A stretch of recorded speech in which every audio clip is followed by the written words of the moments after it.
Chazak ou Baruch Rabotai, Besorot Tovot, Yud Aleph Nissan aujourd'hui, le 11 dans le mois de Nissan. On va rester avec notre série, un avant le dernier aujourd'hui, c'est la tribu de Asher. Et si vous avez remarqué en hébreu, Asher, la racine, le mot, c'est un mot qu'on utilise énormément. Déjà le roi David commence les Télim avec Ashrei Aish. Nous, tous les jours, on lit 3 fois Ashrei Yoshvei Betecha. Ça veut dire quoi en français Ashrei? La vérité, je ne sais pas traduire avec mon français bidon, mais soit-il béni, soit-il heureux. Même à quelqu'un qui fait beaucoup de bien, on le dit en hébreu toujours Ashrecha. Ashrecha, toujours la même racine. Ça veut dire le côté positif. C'est pas pour rien que c'est également l'anniversaire du Rabbi de Lubavitch aujourd'hui, 119 ans. Rien à voir avec, bien sûr, la politique. Vous allez me dire, le Premier ministre doit lutter contre 119 membres, comme il avait dit à l'époque le Rabbi. Ça, si vous voulez le rajouter, très bien. Mais le Rabbi de Lubavitch, c'est un exemple de Ashrei. Toujours le chemin positif.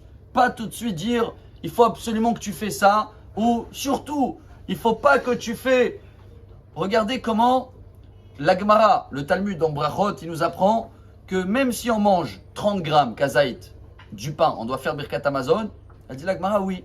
Mais on n'est pas rassasié. Selon la Torah, c'est marqué V'achalta ve'savata uberachta. Il faut être rassasié. Qu'est-ce qu'il dit Dieu à les anges?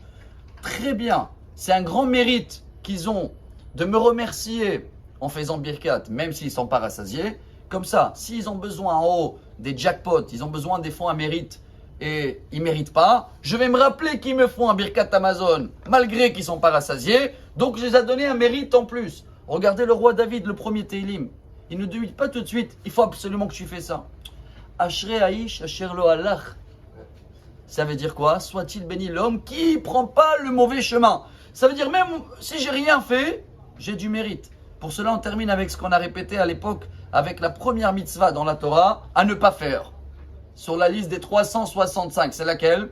Surtout ne mangez pas le nerf sciatique. Qu'est-ce qu'elle dit la Gemara Cholin, je crois page 91.